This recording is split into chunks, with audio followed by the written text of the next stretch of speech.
Katumba sinisan. Ano ba undoy? Ito yung sitwasyon dito ngayon sa Calinabac.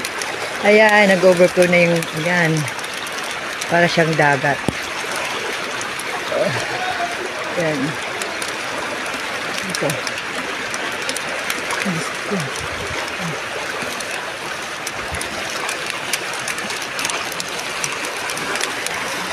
Ayan yung tubig na. Ito na lang yung mga halaman ko. Nag-overflow na kasi yung salog, kaya ito nangyari dito sa amin. Ayan.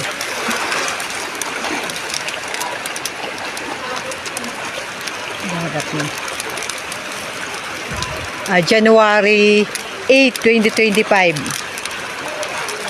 Ayan siya. Madlang people.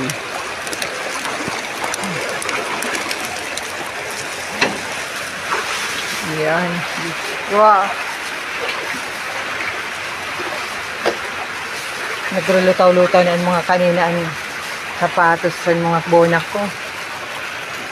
Nashock ako. Biglang tumaas ang ulan. O biglang tumaas ang tubig. Okay lang na basta safe. Ang dami ka man napapalitan. Salamat sa Diyos ko din. Thank you Lord. Safe pa rin kami.